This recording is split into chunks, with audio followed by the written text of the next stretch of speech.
And we're back. You're listening to the Talking Boxing with Parisi show. Glad you could join us. Don't forget about JKJ Boxing's next event, February 27th in good old Syracuse, New York. Check out www.jkjboxing.com for all the information about that. And also, don't forget about my book, Tom Molyneux, From Bondage to Baddest Man on the Planet. It's available right now, Amazon.com, BarnesandNoble.com, or the stores. You can go in. You can get it on Kindle, Nook. Nook. I don't know, man. Get a copy of the book. And not only is it a great boxing story, but it's a story of history, Black history. And speaking of Black history, we're in Black History Month right now, so get a copy for the historical aspect of the book as well. Tom Molyneux, From Bondage to Baddest Man on the Planet. And don't forget about Sal's Neighborhood Pizzeria, Italiano Restaurant. It's in beautiful St. Simon's Island, Georgia. The food there is fantabulous. And if you want to drool, check out his website, www.salsneighborhoodpizzeria.com, or give my man a call, 912-268-2328, 912-268-2328. And speaking of Sal Cenicola, joining me right now is the man himself, Sal Rocky Cenicola. What's up, Sal? Bill, good afternoon. How are you, buddy? Not too bad. Listen, before we talk about the fight that took place last week, some breaking news I'm going to toss at you, man. Sort of tossing at you the way you toss pizzas around. Saul Canelo Alvarez, a guy that I know you follow and I know you like. We've seen several of his fights at your facility, as a matter of fact. It was just signed, sealed, and delivered today. As a matter of fact, a couple hours before we went on air. His next fight, which is taking place May 7th, it's a pay-per-view, is going up against Amir Khan. This is a fight that's hopefully the prelude to a showdown between Canelo Alvarez and Triple G. What's your quick thoughts on Canelo Alvarez against Amir Khan May 7th? I think that should be a pretty good fight, a darn good test. I think that's going to be a real good fight. And I'd like to have the opportunity to see if we could do it here in my little small location here. But, yeah, that's going to be a good fight. And, Bill, I'll tell you, I'll give you maybe a little more opinion about Canelo Alvarez, who I do like very much, as well as I do like Triple G. And I think Canelo Alvarez is still a little bit away from going in the ring with Triple G. But Amir Khan, that's a good matchup. That should be an exciting, good fight. Well, let me ask you this. You and I have talked extensively about Canelo Alvarez and his, the pros and cons of him at this stage of his career. And one of the things that we both have agreed on is that he has a tendency to stand flat-footed, like he can't seem to throw punches on the move. He was ineffective against Floyd Mayweather because Floyd was constantly, out of his punching range, was out of his wheelhouse. And, even in his last fight that we watched, we both agreed that, he hasn't really improved that much in that arena. Amir Khan is a very fast-handed, fast-footed type fighter, even though he's smaller. Do you think it's going to pose some problems for Canelo, who still hasn't really, perfected hitting his opponent while he's actually moving? Well, you hit it right on the head. I'm going to tell you right now. You said it right there, and it's so true. And I'm afraid that might be the case because Amir Khan, as you said, his lateral foot movement, his inside and out, his technique, he's very well in tune to provide that kind of fight, do that kind of fight, in and out, side to side. And as you and I have discussed about Canelo Alvarez, much as I love this guy, he's getting better with every fight. However, I still don't see him trying to assess for himself his lateral movement or his ability to punch moving side to side or getting in and out. Like you said, it's almost like he has to take a step, get planted to deliver. And sure, it's great when you could sit on a punch and you could deliver it the way he does. But you got to be a little more animated, a little more equipped to go in and out, and not just have to get set for every punch you're going to deliver. And that's the kind of economy I want to see him bring into his style and incorporate. I think he can. He just needs to hone in on that, realize that's what he's got to work on. We've talked about this too, I think. he seems so textbook, the way his stance is, his defensive, the way he keeps his hands up, the way he delivers punches. I mean, if you're reading, the book on how to box, Canelo Alvarez seems to do everything technically sound, and you would think that, his inability to hit a moving target or even, inflict pain on an opponent while he's moving, is his big problem against Amir Khan. And here's my question: if he's and it's actually was presented to me from a listener just before you came on, if this is supposed to help Canelo Alvarez prepare for a future fight with Triple G. Triple G is going to be right there. If any style is good for Canelo, it's Triple G's style, because Triple G will be right in front of him. Do you think that by having a moving fighter with hand speed like Amir Khan is going to help Canelo at all as he tries to get better to fight Triple G? Or at least that's what we're assuming he's trying to do.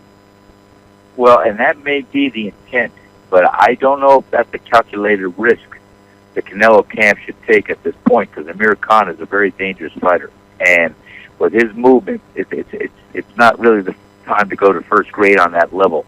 Amir Khan is going to provide and going to give a lot of different angles, and I think he's going to try to really keep Canelo Alvarez guessing. I mean, we saw when Canelo Alvarez, you and I and Carl King, we saw the fight with Mayweather and Canelo Alvarez, and even with the movement that Mayweather gave him, I mean, I was rooting for Canelo all the way that night. And in my heart of hearts, if I was very generous, I could never have given him more than 3 rounds. But so I think Amir Khan, who seems to be compact, seems to be quick, seems to be in and out, side to side movement, is going to give him those angles, and we're going to have to see. Because I'll tell you what, this is going to be a test. That I hope the camps are ready to look to get up to speed and work on this defense as well as the offense, because you got to be able to punch on all angles, punch from every side to side movement. You slip a punch, you got to punch. You got to do it all. He's got to be able to provide that, do that against Amir Khan. Well, one thing that we've always talked about with Triple G, and I was saying this on yesterday's show, I think Triple G is the best ring general in the sport of boxing, including over Floyd Mayweather, and the reason is because he can control where his opponent's going to be, something that I think Canelo Alvarez needs to do when he steps in the ring against Amir Khan. He's going to have to step up his ring generalship, because he's going to have to control Amir Khan. He can't chase Amir Khan around the ring the way he did against Floyd Mayweather, because then Amir Khan has got a really good chance of stealing a victory in this fight. I agree with you. And I think Amir Khan has more to gain from this fight than Canelo Alvarez. I think it'll be a good fight, and definitely want to see it. And as I said, I just don't see Canelo Alvarez quite ready to face a Triple G in the next year or two, not at all. But I would definitely put my money on Triple G as far as what you said. I think Triple G is probably one of the best all-round pound-for-pound fighters, with his ring generalship, with his punching ability, his defensive skills. The guy has a whole package right now. He's one of the most dangerous for that weight class around. Yeah, there's no question about that at all. And Coach just made an interesting comment in the chat room. And for everybody watching on a stream or listening on a radio dial, come on into the chat room on BillyCBoxing.com and be involved with the show. But my man Coach just said, "Hey, do you think that this could be a possible move to get a Mayweather Canelo rematch should Canelo get by Amir Khan?" Now that's more of a gauge. If Canelo looks good and can beat a moving target like Amir Khan, maybe Floyd fights him again, feeling comfortable that he could beat Canelo for his 50th fight and capture a middleweight title. I mean, there's something in it for Floyd. What's your quick thoughts on that? Quick thoughts on that. My hat's off to Coach. I think that's a perfect scenario and a great comment. Yeah, I think, you know what? When he faced Mayweather, he was a little bit raw. went in there, and like most fighters wind up doing, they fight Mayweather's fight. I think if Canelo Alvarez 2 or 3 years later gets this experience, I think he could possibly give Mayweather, and he'll have the incentive anyway to really get back at him. He's got nothing to lose going against Mayweather for a second time. So he could only rise to the occasion and bring in further skills that he's attained and try to make Mayweather pay for the first victory that Mayweather got. I think it's a great scenario. Great scenario. I'd rather see him fight Mayweather than I'd rather see than him fight Triple G. I think he's going to get hurt with Triple G. Well, anybody that gets in the ring is going to get hurt with Triple G. And speaking of getting hurt in the ring, I want to talk to you about that. no, forget it. Everybody gets hurt in the ring with Triple G, and they all seem to get hurt when they step in the ring with the guy I want to talk about right now. Sergey Kovalev stopped Jean-Pascal when pretty much they wouldn't let him go out after the seventh round and prior to the beginning of the eighth. This fight was a one-sided affair. It was a beatdown. First off, what was your thoughts of the fight and, of course, Kovalev's performance? Let me tell you, I made the comment here last time you and I spoke that you put the Sergey Kovalev in with Jean-Pascal 10 fights, 9 fights. I'm going to bet he's going to go easily to Kovalev, maybe 10 after this one. But, yeah, he went in there, and Pascal, to his credit, I mean, the only offense I saw him have was maybe round 5 or 6. Coming towards the end of the 4th round, he looked good, but he got caught at one hook, and that put him out. That put him on that set up for 5 and 6 to take place. I thought that Sergey Kovalev went out there. He brought the fight right to Pascal with a jab, including jabbing to the chest, jabbing to his chin. He caught him with the jab. He kept him off balance. Pascal only punched wildly in some certain flurries and coming back, and he did catch Sergey. But I thought Sergey Kovalev was dominant throughout the fight. Like I said, I think Pascal won the 5th and 6th round of my card. But the 7th came back to where he had the momentum. Kovalev came back, and then the 8th, we saw the shot he took that the referee just stopped that fight right away. You and I talked about this, so I'm going to throw it back out there.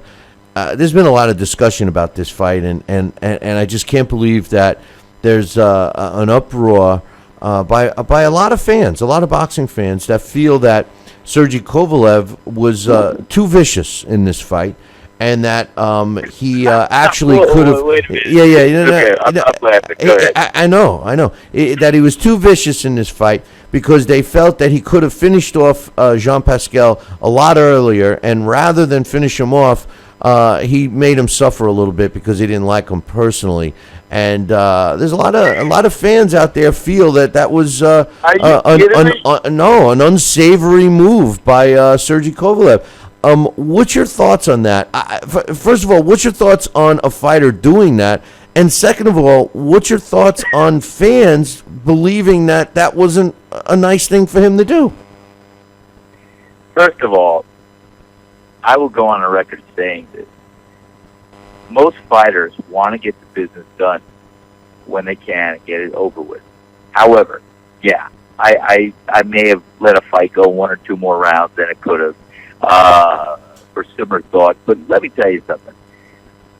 I can't believe there are fans out there that know the sport of boxing that are concerned that this guy was being too demonstrative against his opponent. That's what they call it a fight. It's boxing. You're supposed to hit, not be hit, but you're supposed to do away with your opponent.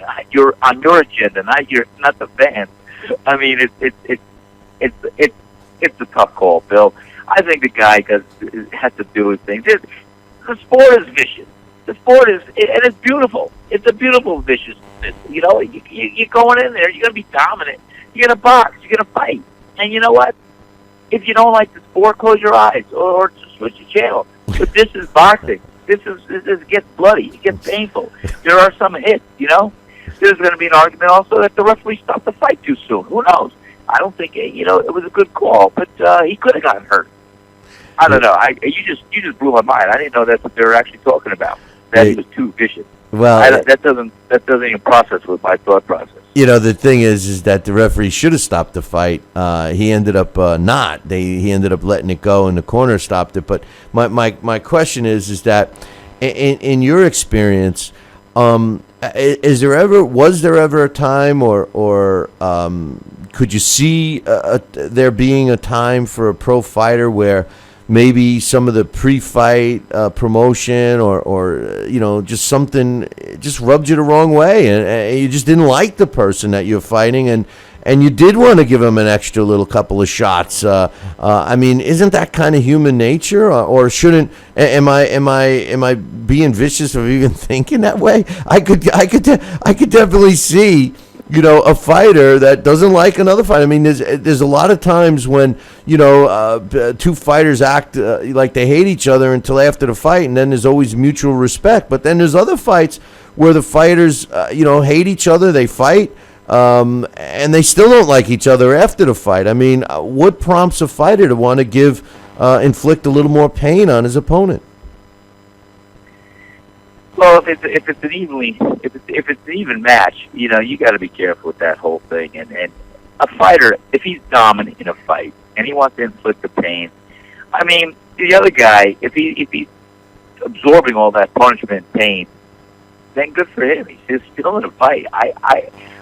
I'm still not up to that whole idea. I don't care if a fighter wants to be surgical in his ring maneuvers and try to hit his opponent in certain areas. I mean, come on, Bill. These are paid professionals. They get millions of dollars. And you know what? If people didn't like it, they'd boo him out of the ring, and he'd get the hint. But if he's doing his job, if he's taking apart a fighter, inflicting pain, well, either the referee's going to stop in when he thinks he has too much, or the guy's gonna fight back and get his hands up, or do something, show an offense. We're not going to stop the fight. Like I said, that's the whole concept out of the window for me. Beyond my wanting to even process that whole thing, I think it's a babyish kind of thing. You just hit on the main topic. Boxing, the sweet science. So many young fans today have drank the Kool-Aid of Team Mayweather, where they believe that Floyd's style is sweet science, and not necessarily. It's a form of it, I guess. But the definition of sweet science is to break your opponent down, to throw the least amount of punches that you can to conserve your energy, and systematically place those punches in spots that are effective to break your opponent down. If you're going to work the body to set something up later, isn't that part of the sport? I mean, what the fans are mad about is that they feel he could have finished him off and he didn't. Every time he was in some serious trouble, ready to go, he took a step back and made Pascal take more of a beating. But I mean, it is what it is, right? It is what it is. I will tell you this, guys. I've been there. I've done that, and I know the psyche of a fighter. And let me tell you something. I don't think in the mind of Pascal it was all as one-sided as everybody saw it. I think he perceived it to go a little different. He did lose the first 4 rounds. He got dropped down in the 3rd round. 5 and 6, he won those 2 rounds. He came out trying to win the 7th round. A left hook and a couple right hands got him off track again. But I think that when I saw Kovalev have Pascal back to the ropes, I saw him strategically placing left hooks to the body, jabs to the body, right hands underneath to the uppercut. I thought he did a great surgical job. And you know what? Maybe he could have taken him out with an overhand right. But let me tell you another thing. Pascal was always dangerous. Pascal did get Kovalev's attention. And I think he got his respect as well. Because don't think he could have just gone in there blindly, Kovalev. I think he had to be careful because Pascal is a dangerous puncher. And when you're hurt and when you're wild, and he was swinging from the feet and from his hips, he could still be dangerous. So, you know what? I think the fans, and I love all those fans out there that support the sport of boxing, but they really don't know what's in the heart of a fighter. They don't know what's in the mentality or mindset of a fighter. There's a lot of reasons a fighter could have dragged on a fighter, could have not put them out of their misery, as they so-called may have seen. But the bottom line is, that's the fighter's heart, the fighter's mind in that ring. And yeah, you want to tear apart of an opponent, you want to inflict pain, you want to do what you got to do. It's a game of fighting. You step in a ring, you're a paid professional. Go do your job and don't whine about it. Just watch the fight. Let me ask you this. From a trainer perspective, Freddie Roach seemed awfully tough for his fighter. The rest of the corner seemed like they wanted that fight stopped. Jean-Pascal had that look of, I have taken a beating. And yet Freddie Roach, in my opinion, failed to do what I think he should have done and stop that fight a little sooner. Although Jean-Pascal went through the motions and begged for one more round and, like you suggest, might have had the best round of the fight. Do you think Freddie Roach did the right thing by letting his fighter continue? Do you think he should have stopped it sooner? I mean, I agree with you about 70% that Jean-Pascal could have landed that one knockout punch, but at the stage of the fight, especially after the fourth or fifth round, it seemed very unlikely. They could have saved some punishment that was being inflicted on Jean-Pascal from Kovalev. When does it become the corner's responsibility or even the ref to say, hey, enough is enough, this guy is just not responding, and take that additional infliction of pain away from Kovalev and stop the fight? I mean, Freddie Roach or the referee could have stopped that fight sooner. What's your thoughts on them not doing that? I know Freddie Roach is a great trainer, and to put it on Freddie Roach, I think he has communicated with Pascal, and Freddie Roach is not in there fighting. He had his day. He fought, and he did a good job. He's a trainer, and he's a great trainer. But I think that if he communicated to Pascal said, hey, I want to go back out there. I feel I can. And I didn't see any one real instance where Pascal was going to come back from irreparable harm. We all know that the damages to the head and everything else that takes place, and sure, he got his brain rattled a little bit that night, but we all do in a fight game. That's what happened. And if he was willing to continue, he's still on his feet. I think the referee took enough time to assess the situation. I don't think he could have stopped it much earlier. I agreed with the stoppage at that point. In fact, you know what? I could almost say he stopped it a little too soon, because Pascal was trying to block some of those punches, and maybe he could have let it go on for a little bit until he got dropped again or something. But he did step in, so I don't think the referee was at fault at all. He did, he stopped it in an appropriate amount of time, maybe even a little more too premature, but he did stop it. I think that the corner, I don't think Freddie Roach should have done anything. It was up to Pascal. He communicated to Roach he wanted to go out, so he went out. And he went out on his feet. He didn't get knocked out. He didn't get torn down. The referee stopped it, so he was not unconscious. Well, ladies and gentlemen, this is coming from a man who brags about getting 50 stitches in his face, so, I mean, just take that for 230. Yeah. Hey, listen, Sal, one last thing. You have the potential here to do several shows all of a sudden at your place. You got a big fight in March. You got another one now happening in April with Pacquiao. This one in May. What do you think? You think we're going to be seeing one or two or three? Or what's your thoughts? I think we're going to see several this year, Bill. I'll be very excited to see you come down and John come up and us do our little reunion here for the betterment of the sport, of what we could relate and broadcast and do a good show. And I also would look forward to seeing some of your fans come up.